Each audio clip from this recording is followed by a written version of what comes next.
after a sexual assault, we expect a victim to report to the police and the perpetrator to be arrested, convicted, and incarcerated.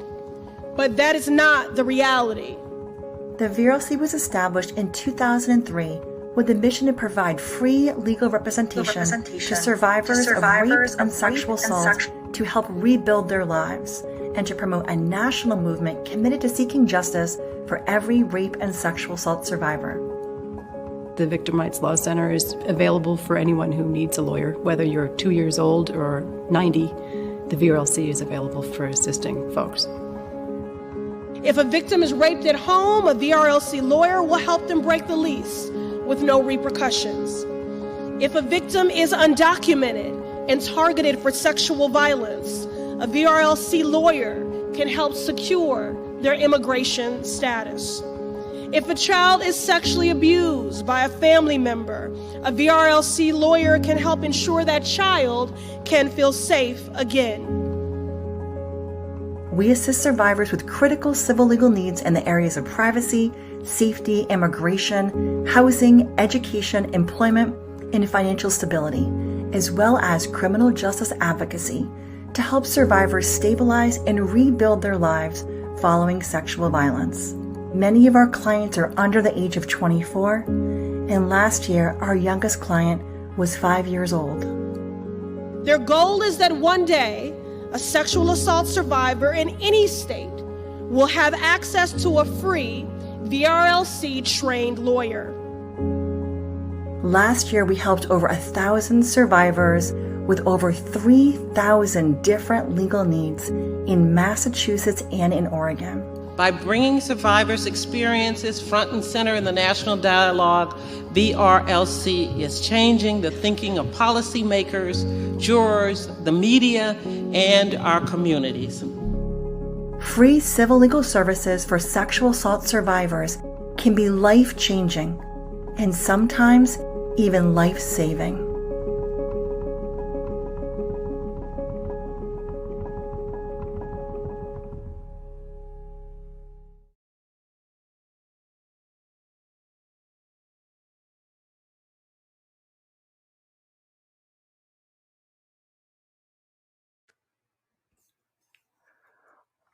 Holy smokes.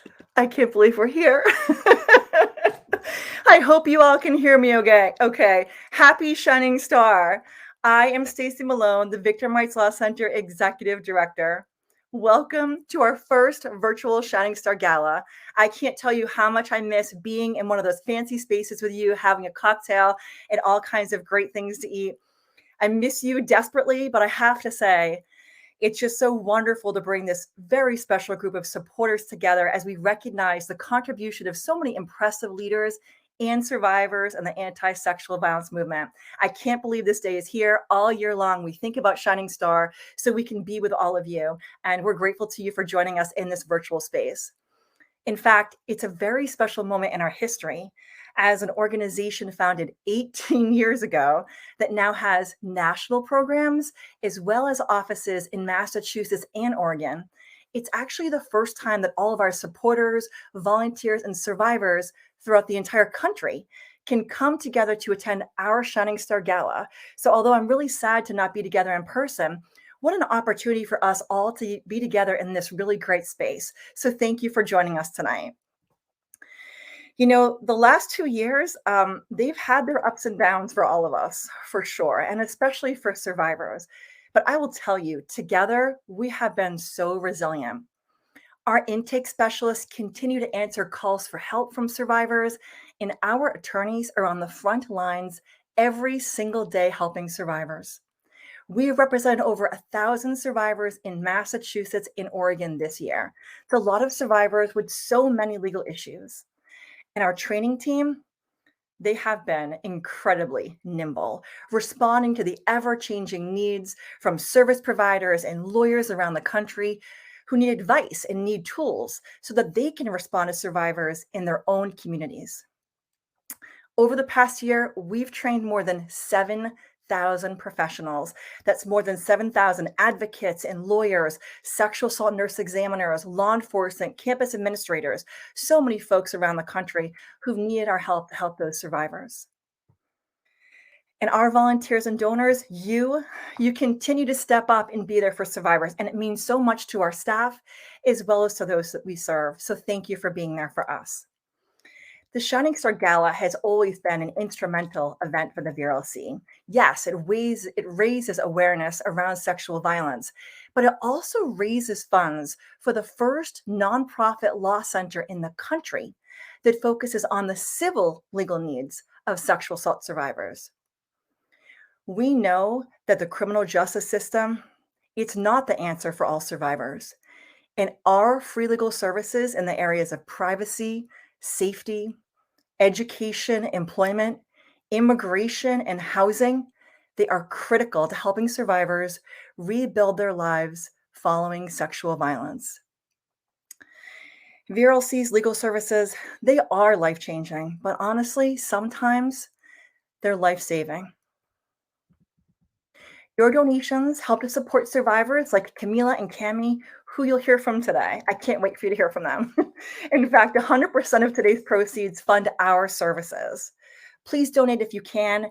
Every dollar donated helps survivors. You'll see a fancy thermometer. There's a thermometer. It will track your generosity throughout the night. So thank you for donating. And I don't think I mentioned yet, but anyone who donates $300 or more today, you are automatically entered to be eligible for a one-night stay at Foxwoods Resort and Casino. So all of you gamblers, that's in Connecticut, get your phones ready because you can scan over that QR code or you can text to give with the text to give number in the chat as well as on the screen. Oh, look, I can see a few of you actually have already donated. Kara Kelleher, oh, Daniel Minlin, Courtney Kelleher. Oh, Courtney, it's so good to see you. Tiffany Davidson, one of our honorees tonight. This is awesome. Thank you all so much. I love that I can see your names in real time so I can shout you out. So thank you for donating. I'm so happy to see you. It's really exciting to see that we're already at over $4,000. Thank you. We appreciate you. I'd like to thank out our event sponsors and those who purchase VIP tickets. If you received a special goodie box, let's take out our fancy glasses. I've been calling this VRLC fancy glass my adult sippy cup all night. It's filled with water now, but after the event, I'm going to have a nice cocktail. So cheers to you. Thank you to our Shining Star sponsors, Michelle and Howard Kessler, Goodwin. Thank you to our Rockstar sponsors, Mary Beth Burke and Sam Lambrosa, the firm of Decker, which is a new firm for us this year, Krista Nutilla, I adore you, Eric McLeish, Georgia Murray and Mark Maloney, two of my favorite humans, and Brenda and Rick Sharton, we adore you. So cheers to you, and thank you for all of your support. Now, let's get into our program. I know you're sick of me already, so let's go. Please join me in welcoming VRLC attorney Stephanie Holt. Stephanie was a pro bono attorney at the VRLC, and now she runs our pro bono program, and she is the co-managing attorney for our Massachusetts legal team. We're so happy to have you here, Steph. Thanks for joining us. Thanks, Stacey. So happy to be here. Our first award this evening is the Shining Star Award. So the VRLC has an incredible team of direct representation attorneys in Massachusetts and Oregon. Our attorneys and support staff work diligently to provide free representation to survivors of rape and sexual assault. The reality is we cannot take on all these cases alone. We rely on our dedicated team of pro bono attorneys who volunteer to represent survivors on safety and privacy matters. The work of our pro bono attorneys ensures we can serve more survivors and tackle burgeoning legal issues in the field of sexual assault. Our volunteers have helped us appeal some egregious and unjust decisions and fought tirelessly for justice for sexual assault survivors. So thank you to each and every one of our pro bono volunteers. We're honored that you fight for survivors with us. The Shining Star Award is presented to a pro bono attorney who has gone above and beyond for survivors. This year's awardee is our first Shining Star from the West Coast, as she volunteers out of our Portland, Oregon office. Unfortunately, she was unable to share a video acceptance, but we are still so delighted to acknowledge her contributions. Tiffany Davidson joined the VRLC as a pro bono attorney in 2019. Her volunteer work has included mentoring our staff attorneys on complex cases, as well as representing individual sexual assault survivors in civil protection order hearings. During the pandemic, when volunteer hours were down, Tiffany's commitment did not waver. Tiffany volunteers her legal expertise because she believes that no sexual assault survivor should be denied quality legal representation. She has gone out of her way to go above and beyond for VRLC clients, assisting a client a protection order through the VRLC, and then going on to help that client with a division of property issue because she knew she could be of further assistance to that client. Whenever a VRLC attorney has a question for Tiffany, she's quick to respond and ready to help. She believes in the VRLC's free, high-quality legal services and in our mission to seek justice for every rape and sexual assault survivor. She's not only an extremely skilled attorney, but she's also a huge-hearted person. We deeply appreciate Tiffany's time, energy, and brilliance. She's been there when survivors have needed her the most. Thank you for all that you do for survivors, Tiffany.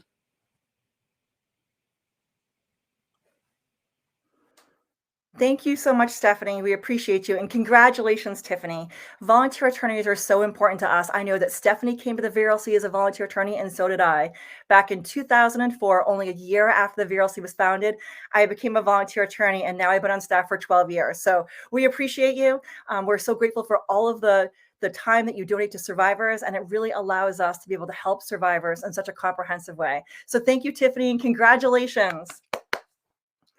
Our next award has only been presented one other time in VRLC history, and it was actually established and presented to the VRLC's founder, who I love, Susan Vickers, in 2011, the Visionary Award. Camila Willingham is a writer, a national activist, and a civil rights advocate, and she is a visionary. Her work has been published in various media outlets, and she was featured in the award-winning documentary, The Hunting Ground, which is an incredible film. Camila continues to work in advancing the rights of survivors in prisons, schools, and beyond. I have to tell you that I first met Camila in 2011. She was a Harvard Law School student, and she came to the VRLC because she and a friend had been sexually assaulted by another student, and they needed access to our legal services. But I will say the last time I saw Camila was in 2016 on my television screen while I was watching the Oscars. Camila walked out on stage with all these other survivors as Lady Gaga performed Till It Happens to You.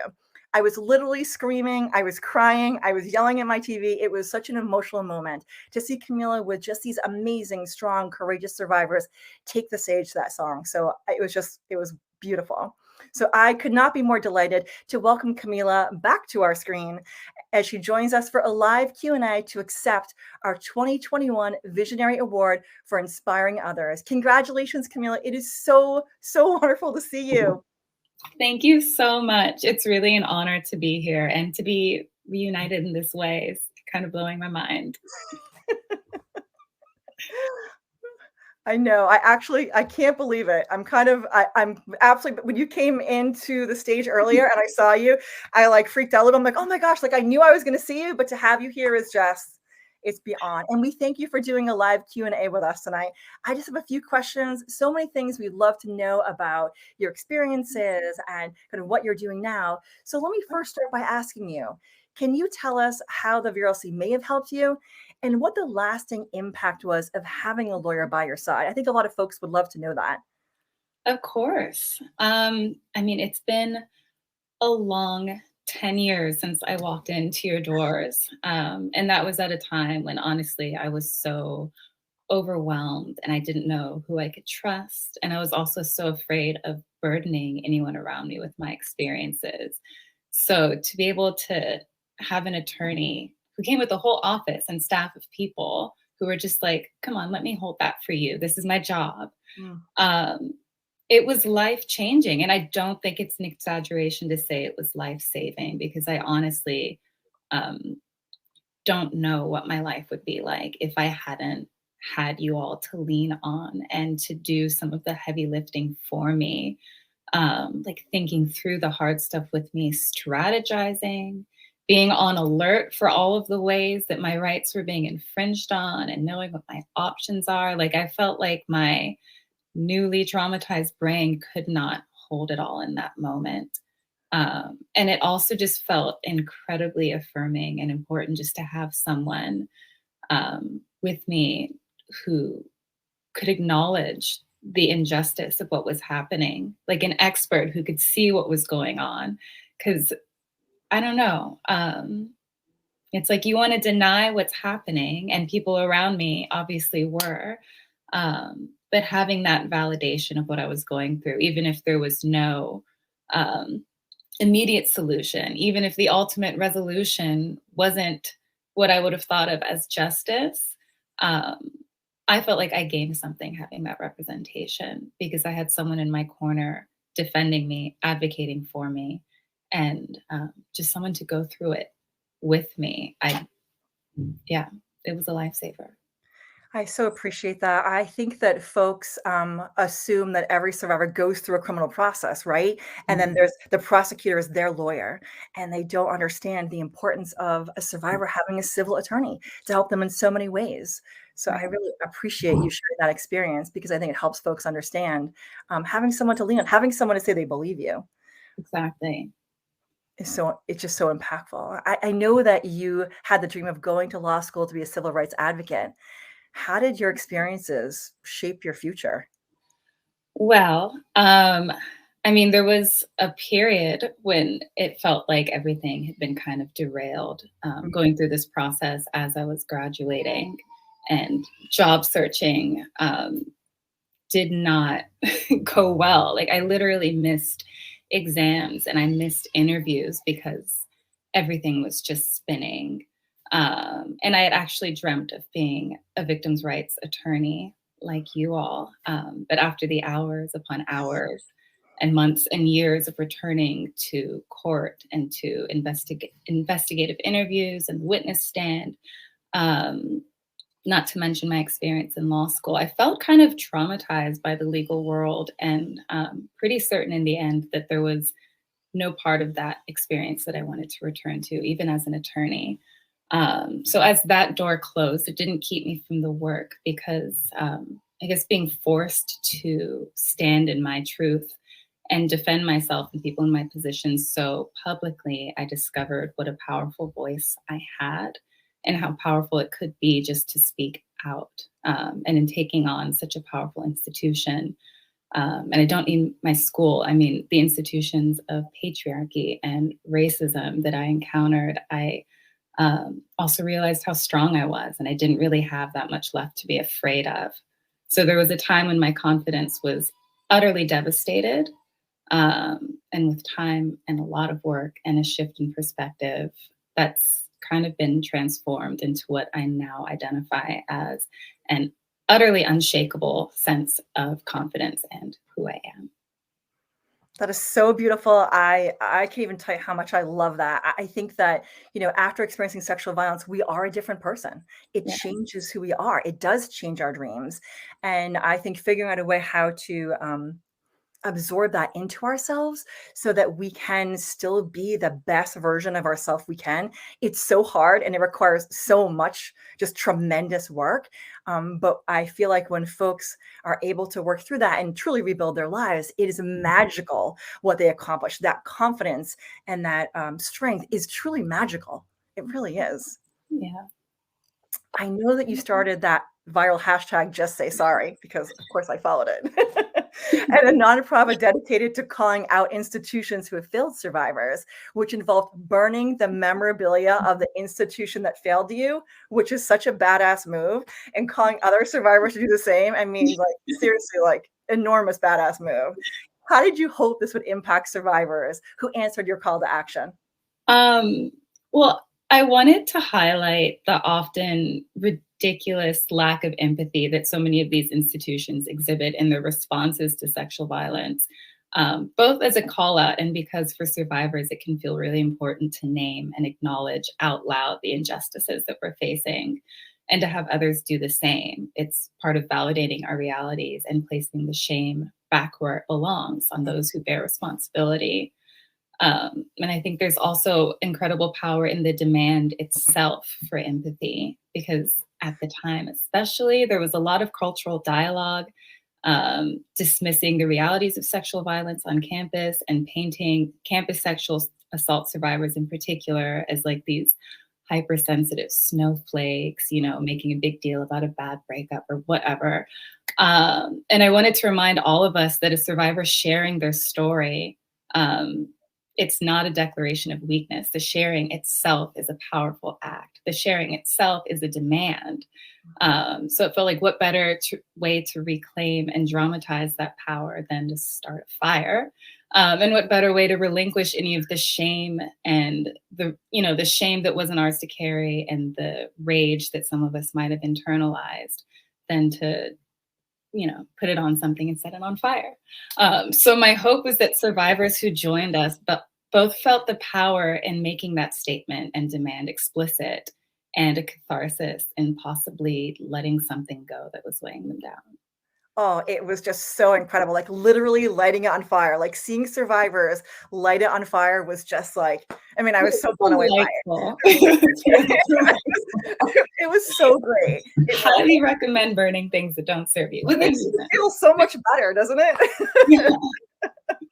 Especially when it's a law school, I'm just saying. Yeah. But you're so right. I agree with this, the lack of empathy for survivors. We're always focused on not ruining the lives of perpetrators, like falsely accused, like, can they go on and get a job? And it's like, what about the survivors they've left in their wake? We know that every perpetrator has an average to 6 to 8 victims behind them. How do we not prioritize those survivors and their lives and make sure that their lives are on track and they're okay and they're healthy and they're surviving and thriving? And so I so connect with that feeling that empathy just doesn't exist. And I think, with campus survivors, you're right. It's like, oh, it was a bad breakup. There was a misunderstanding. It's like, no, there wasn't. She was raped. Right. And if anything was misunderstood, like what are the conditions that are enabling and normalizing that violence and excusing it as like innocent misunderstanding? Yes. So burning stuff was really awesome. Like I said, total badass move. I'm so into it. I really am. Now, reporting to the police is often presented as the only option for sexual assault survivors. Like we know that. We know that it may not be an option for so many survivors, particularly survivors of color, trans, and non-binary survivors. The police may just not be an option for them. What other avenues do you want to be prioritized or created for survivors? Yeah, it's a great question. And I mean, I think that part of the centering of the criminal justice system as like the response to sexual violence is like part of our fixation on focusing on the stories of abusers and their future and their redeemability or their willingness to transform. And like we stay in the weeds focusing on individual accountability and what should happen or not happen to that one bad actor. And I think that absolutely should be addressed. But why is it so much harder to look at the survivor, both the harm that was done and their potential to heal and be made whole, and the kind of community care that we can pour into them? And that last piece, like how we as communities can fold in on survivors and help them, and also how our communities as a whole bear responsibility for the conditions that allow these injustices to happen so frequently.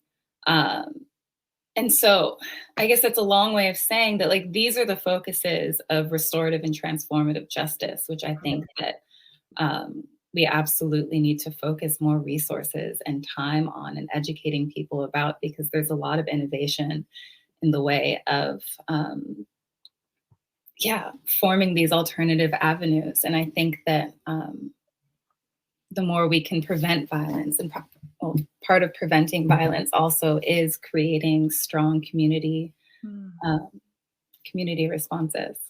Absolutely. I think too, I always say that we don't think of ourselves as a prevention agency because we're doing the response, right? But accountability is prevention. If we can hold folks accountable, whether it's the institution that's causing the harm or it's the individual perpetrator, then we're potentially preventing violence. And I so appreciate the response of a community response, whether it's transformative, restorative justice. I think those are real spaces for survivors that we've seen, especially for communities of color, as well as in educational settings already being used. Yeah. We have our tagline for a long time has been a new response to sexual violence. Now you've been around for 18 years. And we're like, is a civil legal, is that a new response? Or is it something that we're really kind of ingraining in this world that survivors should demand a civil attorney, that it shouldn't be a new response. It should be an expectation. And so I'm Exactly. hoping, right, that civil attorneys will become the norm. And then we move into kind of transformative restorative justice. And how can communities support survivors? Yeah, I think justice can take a lot of different forms, but I don't think there is justice if we're taking for granted that the victim is devastated and a lost cause. You know, if we're not focusing on their healing and how they can become whole, then the victim can't find any peace. And where's the justice in that if we're only focusing on what happens to the abuser? Absolutely. And I think too, for so many lawyers, it's hard to find lawyers that are survivor centered and believe in empowering that survivor. It's really adjustment because as lawyers, like we think that, we're smart and we know everything. And well, I mean, maybe we are. I mean, sometimes I am, but but right, these are the survivors that we're serving. It's their lives. Like no one knows their lives better than them. Why are we lawyers telling them what to do? And so we really believe in that kind of empowerment of these are your options. How can we help support you? And I know that that was something that you had mentioned at the beginning, kind of those options and having that lawyer by their side. But I agree with you. I think that justice is defined in so many different ways, and we have to leave it to survivors to tell us how their justice is defined and help them find that. Exactly. So can you tell us about the work you're doing now? I love to hear about your vision for the future. Yes, of course. I should say I took a step back from the work for a little bit to bring my two boys into the world. They're 1 and 3 years old now and adorable. And also because, to be honest, for a little bit, I was tired of talking about rape. I was burnt out and I realized that I was approaching the work with this mentality that like, Yeah. everything is awful. I'm going to do my best to make the world a little less awful for as many people as possible. But it felt overwhelming. And so in the time that I took to step back, I've quite necessarily worked on building my capacity to just embrace hope, which I found really is a practice that requires a lot of intention and joy. And so with that energy, I've started writing again. And focusing on just creating better avenues for survivors and spaces for marginalized people to heal and be in community, which I also think is a really big part of prevention. I've joined the board of the ERA Coalition as well, working with them to finally amend the Constitution with a guarantee of equality among the sexes, which like we've been in this fight for such a long time. But part of remaining hopeful for the future is you know, staying hopeful that we can get it done and that it'll really make a difference and also help us create some more of those avenues. And I've been working to support and connect local community organizers here in Los Angeles, especially those who are creating resources and spaces and joyful opportunities for marginalized women and non-binary folks. That's incredible. I mean, I'm such a huge fan of yours, and and you say the word hope, and I always say, it is we are in the business of hope, right? We are. Talking about sexual violence is so hard, and as survivors, we have to take care of ourselves, know when we need a break from whatever it is we're working on, and recenter ourselves so that way we can be whole to serve our families as well as the community that we really want to make a difference in. And so when folks ask me all the time, like, how do you talk about rape all day, every day? I'm like, I'm in the business of hope. We see folks' lives transform. I mean, what a gift to be able to give that back to the world. But it is very hard being a survivor doing this work. And we see that time and time again. So I love that you're getting back to your writing. I can't believe that you're a mom. I like think back to you in law school, like now you're a mom to like 2 little ones. Yeah. It's so cool. Thank you. It's wild. And we are just so honored to have you with us from the West Coast and to really just admire you and the work and how much you have done and accomplished and how you are focusing on yourself, taking care of yourself and finding a space in the world where you make change. And it's just awesome, Camila. And we're so grateful to you. Thank you. I'm really grateful to you all too. And yeah, I'm excited to see you all, connect with you. And I love VRLC and the work that you do. Like you're literally saving lives. Thank you. Thank you, Camila. Thank you for everything. Congratulations on being our 2021 Visionary Award. Give your family a big hug from us. I will. I will. Thank you. Thanks, Camila. Congratulations. Oh my gosh, that was so awesome. I love her. She's just absolutely incredible. There's nothing like seeing former clients later on in life. And we've had clients call us even just recently. One of our attorneys told us about a client that called this week and how incredibly well he's doing in life. And he was just calling to say hi and thank you. There is just something you just don't know. Sometimes survivors don't want to stay connected to their lawyers when they're done with this. They just need to rebuild and have their lives. And when you hear from a survivor and how well they're doing, it's just so inspiring. Oh my God, I love it. Sorry, I'll shut up now. Okay, so I'm really excited to present our next award because she's like one of my favorite humans in life. And it is the inaugural Superstar Award. It recognizes the VRLC staff member whose exemplary work made an extraordinary difference in the lives of survivors. And our 2021 Superstar is Jessica Midland. Jessie is the VRLC's National Director of Training and Technical Assistance, and she's also the director of our Oregon office. Last month, she celebrated 15 years working at the VRLC. 15 years. I can't even believe it. However, she's been active in the movement to end gender-based violence since the 1970s. Sorry, Jessie, I had to say since the 1970s because it's just such an incredible accomplishment. In that time, she's trained and mentored thousands of advocates, lawyers, all kinds of professionals in the US and internationally. She has been recognized for her work by the US Department of Justice, by the US State Department. And yes, Jessica Midland, she is brilliant. But what makes her a superstar? It is her passion, her work ethic, and her constant search for innovation. Jessie is always asking, how can we do better for survivors? Jessie's work will have a long-lasting impact on survivors around the world, and there is no doubt that her work has made the world safer for all of us. Although Jessie has received many awards for her incredible work, I know that this one will hold a very special place in her heart. In fact, Jessie will probably request that we call her Superstar every day going forward. So please join me in welcoming Jessica Midland, the VRLC's 2021 Superstar. Hi, Jess. Congratulations. Thank you, Stacy. Well, I just want to correct one thing. I will definitely never ask anyone to use that label. And thank you, everyone, for being here today. And congratulations to the other winners. I'm just incredibly humbled to be the recipient of VRLC's first Superstar Award. And I don't know what the criteria are for this. I can say with certainty that by no stretch of the imagination do I consider myself a superstar. And rather, the survivors who turn to us for help and those who serve them day in and day out, they're the real superstars. They're brave and they're bold.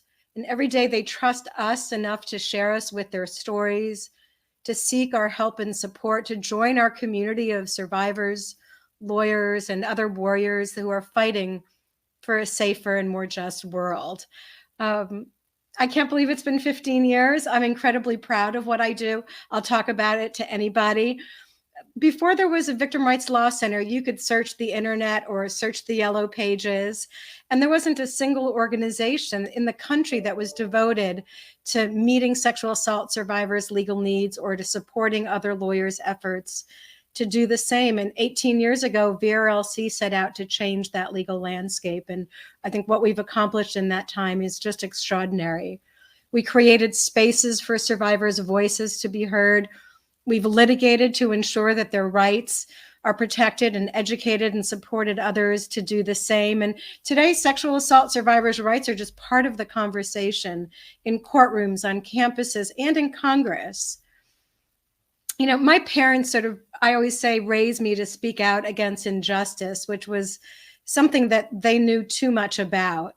And they taught me the importance of paying attention to the rhetoric and really instilled in our family a sense of duty to help create a better world. And I have such strong childhood memories of watching my father writing his letters to our senators and representatives.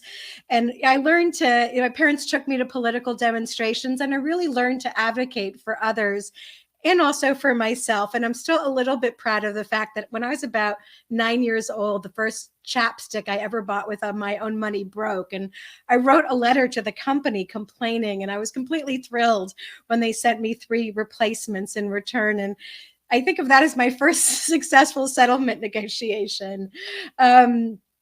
And in the late 1980s, I went to law school after having volunteered in rape crisis programs and domestic violence shelters, in part at my brother Phil's instigation and his support. And thank you, Phil, if you're listening. And it may seem ironic that after quitting my job as an advocate at a rape crisis program, because I was so disillusioned by the criminal justice system, that somewhere along the way, my faith in the possibility and the promise of the pursuit of justice was really restored. And certainly we don't always achieve it, but we pursue it. Sometimes we redefine it, and we do this and we do it together. And sort of this idea of gratitude and community and optimism, as Camila was saying, those are really, I think, the core themes for me, because what do I bring to this work? It's as a passionate, righteous, relentlessly optimistic lawyer. But alongside my relentless optimism, I'm really buoyed by a sense of gratitude. I'm grateful to be able to do the work that I do, grateful to my amazing colleagues at the Victim Rights Law Center and those all across the country with whom I get to do this life-saving work. I'm grateful for my friends and my family, and I know a number of them from Alaska, New Jersey, and New York and Maine are on today, and they support me relentlessly. And I'm especially grateful to my immediate family, to Alex and Ruben and Levi. I mean, you three have sacrificed more to support me in this work than anyone will ever know. And any accolades that I may earn, you share, and you've really made a better world and helped me to sort of continue the fight for justice.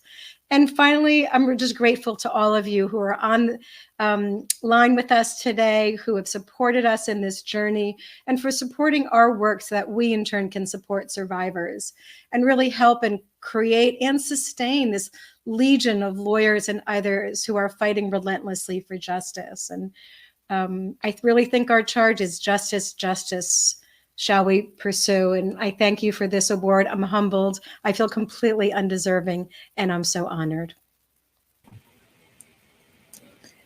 Well, thank you, Jessie. So wonderful to hear from you. So tonight, I have the honor of introducing the Courage Awardee. The Courage Award goes to a VRLC client who has shown resilience in the aftermath of sexual violence and gone on to champion for other survivors. And frankly, it's the hardest award to pick because every sexual assault survivor deserves recognition, and every survivor who wants to share their story deserves that opportunity. I remember meeting Cammie about 4 years ago, and when we met, it had already become clear she was unlikely to be able to get justice through the criminal justice system. The VRLC was able to help her secure a restraining order against her assailant. It was a person who she knew prior to the assault, like so many of our other clients. Cammie's concern went beyond her own safety and the lack of criminal justice available in her case. She saw the unjust and hostile treatment she received when she reported her assault to various decision makers. Cammie made a commitment to use her voice to try to improve the system she interacted with for the sake of other survivors. And she has worked tirelessly to get her story told and relied on the VRLC to discuss her concerns about the perpetrator suing her and how to share her story with the media. What stands out about Cammie is that she made a point to discuss with her VRLC attorneys how she got traction on her story, because she wanted to make sure that other survivors who choose to come forward have a better chance of getting their stories heard. Cammie is this year's Courage Awardee because she is doing whatever she can to ensure other survivors don't have the same experience she did. She is courageous, tenacious, and a true inspiration. Cammie, your story has reached so many survivors, and you've encouraged others to come forward. Thank you for your courage and your strength. We appreciate you. Thank you to the Victim Rights Law Center for this incredible honor. When I was sexually assaulted 4 years ago, it was important for me to make sure my case was a teaching one, to showcase how the gaps in the law and the lack of compassion from individuals at the highest levels of power can stop justice and accountability from being served. To do this, I relied heavily on my experience, having spent a majority of my career in public relations, to shed light on an issue that has been long overdue for change. In July of this year, the New York Times published an article that had been years in the making. Featured in it were three women whose lives were turned upside down from individuals that they knew, and who received no justice and accountability in return. I am one of those women. I'm appreciative to the New York Times and reporter Jane Ransom for their reporting and for the amount of space they gave this article. I chose to put my name and face to the story to showcase that rape can happen to anyone, and that the culture of rape persists when we don't close the gaps, clear the backlogs, and hold perpetrators accountable. I also chose to put my name and face to the story because I am proud to be Asian American, and not many people who look like me choose to come forward. In going through all of this, I relied on the help of professional advocacy organizations to steer me through this difficult time. One of those organizations was the Victim Rights Law Center. I'd specifically like to call out Stephanie Holt, Bria Maya, and Colby Bruno. Without your support, without you believing in me, and without your dedicated guidance, I would not be on the other side and addressing you here today. The last thing I'll say is this. History has shown that humans and communities are capable of evolving for the better through advocacy, policy, and individuals who are sharing their story and pushing for practical change beyond just conversations. We've inherited a world desperate for legal and social change. And my hope is that in my lifetime, the laws and leaders in positions of power will pave the way for justice and accountability, so that when the next female who unfortunately ends up in similar shoes as I was 4 years ago, it won't be this difficult. This is a chronic cycle that we must break. Thank you so much for listening.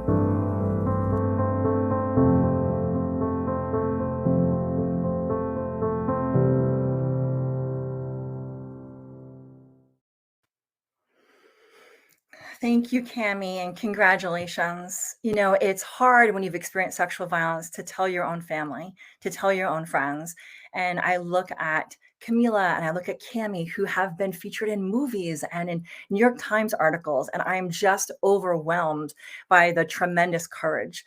It's hard to tell anyone, never mind to be on a platform. So I just want to thank them both personally for sharing their voices so other survivors can be inspired to even just seek services, to talk to their family and friends, and to seek help. So I just want to say thank you, Cami, and congratulations. We are so honored to have worked with you and to present you with our Courage Award. And we are still not done. I have to say, so far, we're having a pretty good Shining Star event. Gala virtual is not too bad. We only have a little bit left in our program tonight. We are not done, and Chanel Miller will be our final speaker of the evening, and she is spectacular. So I'm excited to have you see her speak. Before you hear from Chanel, we must ask you to invest in our work. You heard from Camila, you heard from Cami. Sexual violence has an impact on our lives. You've heard how a VRLC lawyer by their sides gave them strength, gave them options, and believed them. So today our goal is to raise $20,000 to help survivors who don't yet have an attorney. So we'll take a minute to ask for your help. There's our fancy thermometer. It will show us collectively how we can make an impact. Oh, I see Stephanie. That's my stepdaughter. I love her. I see Lauren. I love you too. And Melissa in finance, Barron, my best friend. Oh my gosh, I feel like this is like, this is incredible. Well, thank you all so much. I love that I am seeing you in this moment. I appreciate you. You're unbelievable. I remember anyone who donates $300 or more today will automatically be entered to win a one-night stay at Foxwoods. So get ready, gamblers. I want to see those phones out. And right now you can put your camera right up to your little, oh, Renata, thank you so much. You can put your phone right up to that little block there, or you can text to give. However you give, whether it is now, whether it's in the future, we are so grateful to you. As I mentioned, 100% of donations go to helping survivors. Like Camila and Cami, you have seen how our legal services have supported them, and we're so grateful to them for sharing their experiences. For example, $1,000 pays for an attorney to represent one college student. Time and time again, we see students drop drop out of college because the campus process is so overwhelming. Our attorneys can help them through the disciplinary process. Just this week, one of our education attorneys represented 4 college students. That means she helped 4 college students stay in school just this week, and it's only Thursday. It's remarkable the work our staff does. We cannot let survivors drop out of school and allow perpetrators to graduate unscathed. We cannot let that happen. $500 pays for an attorney to help stabilize a survivor's immigration status so they can stay safely in the country with their family. We had clients who were siblings that were 4 and 6 years old. The family member who was watching them while their immigrant parents were working long hours had sexually abused them. Their VRLC attorney helped those young girls navigate a whole criminal trial, helped them get a restraining order, protected their privacy, and helped the entire family with their immigration needs. That family has received their green cards and they're on a path to citizenship. What a lawyer can do by a survivor's side, it's just remarkable.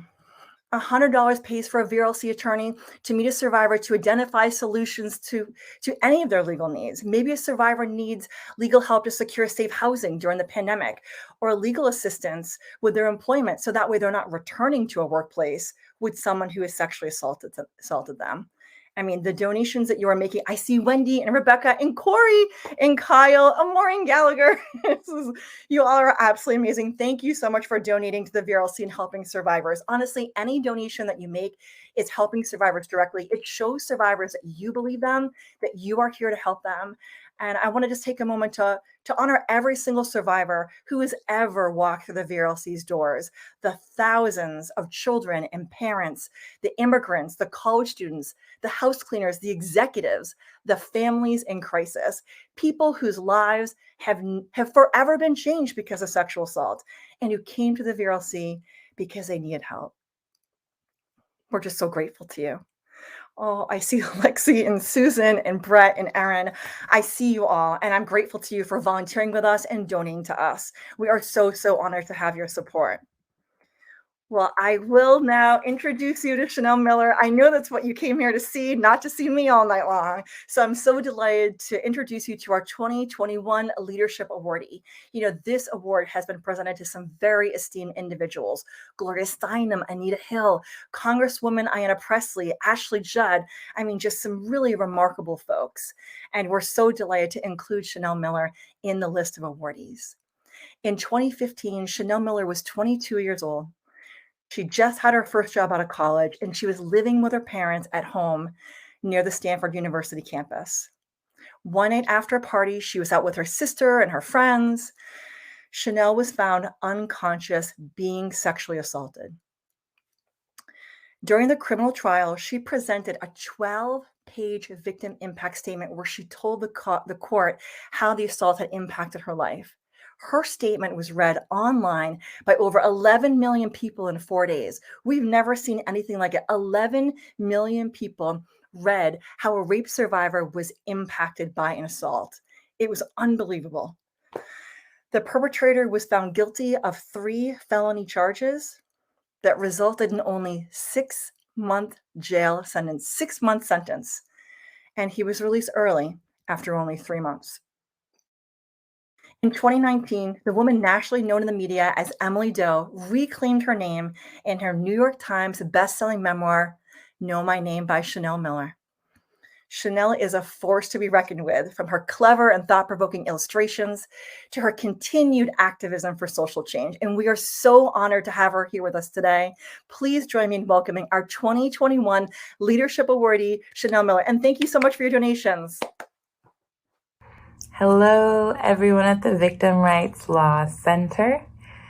I am currently in a tiny hotel room in Paris. I know that this is for the Leadership Award and that I'm supposed to talk about art and healing, but you can't even talk about all that good stuff without first talking about the elements of simply surviving. The year after my assault in 2015, when everything felt so foggy, and I remember I was so hungry for help at that time, but I didn't know how to ask for it. Like, I literally didn't know what questions to type into Google to begin to understand what was happening or what my future would look like. And I think about the people that appeared during that time, like my SART nurses and my YWCA advocates and my DA Holloway. I think the common thread running through all of them was that they all arrived with this unquestionable presence. Like, they were there to help me. And there was never like a trial period where I had to prove I was worthy of help. They just showed up ready. And I remember my advocate would sit a couple feet away from me whenever I testified. She reminded me, you know how when fancy doorways sometimes have those lion statues at the ends like this? It was like that. She was always protecting me, and she was like this gentle shadow that went everywhere I went when I was in that scary courthouse. And I think of my DA Holloway and what it felt like seeing her present and watching her fight for me in such an articulate, clear, confident manner. And everybody knows me as this person who's already been like media trained and who has sat and diligently written a 300-page book where every sentence was like carefully constructed. But I think about that long year where I really was disoriented, couldn't tell up from down, had never been to therapy, and had no language to describe what was happening to me. And, you know, people use the words courage and resilience a lot and ask me to talk about it. But at that time, it wasn't resilience. I was simply clinging to those advocates and attorneys who were around me, who had some sense of what was happening and were providing some scaffolding in this really uncertain world so that I could begin rebuilding myself. So the point of this video is that I want to say thank you, because the only reason I can be considered as a leader at all, the only reason I get to be in Paris with like pink curtains and like celebrate literary accomplishments is because of those foundational people who showed up to help me during the time that I needed it most. And I think of how all of you are doing that work every single day for people who maybe just entered this new realm post-assault where all the rules are now different and your relationship to your body is different and your old life is disappearing and you don't know what your new life will look like yet. You all are so important. And I just think of all the things survivors will get to do because of the stability and guidance that you're providing. So I really this is like a virtual bowing down to you all. Thank you for the work that you do. Thank you for showing us that there are people out there who want to help us and care so deeply about this. I loved reading all of your staff bios. You all just sound like such an incredible group of people. And it just gives me peace knowing that all of your experience and empathy is creating this really rich corner of the world where survivors can be in good hands and, you know, be on their way to whatever life has waiting for them. So just want to say a big thank you for this award, and just know that I'm sending my love and eternally grateful for the work that you all do. So thank you, everybody. Happy celebrating.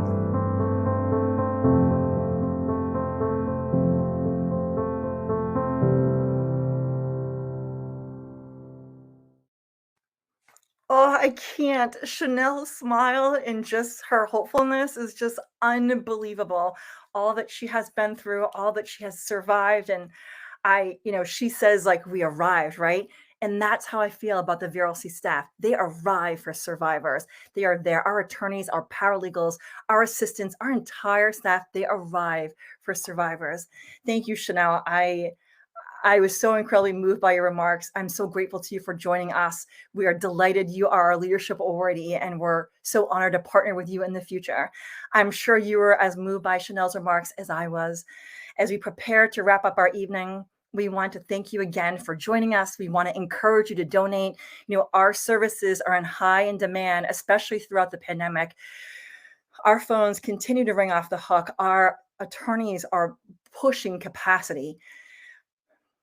We need your help. Like, we don't just want it, we truly need it. So I want you to know, as a survivor myself, I can relate to the experiences of Camila and Cami and Chanel, but we all can relate to their strength and their courage. We all understand the value of a lawyer by a survivor's side. That's why we're here today. I want to thank our sponsors, our ticket purchasers, those who bought mystery boxes or bid on our silent auction. We are so grateful to you for being here with us when we know we have so many demands on your time, and that you are here with the VRLC.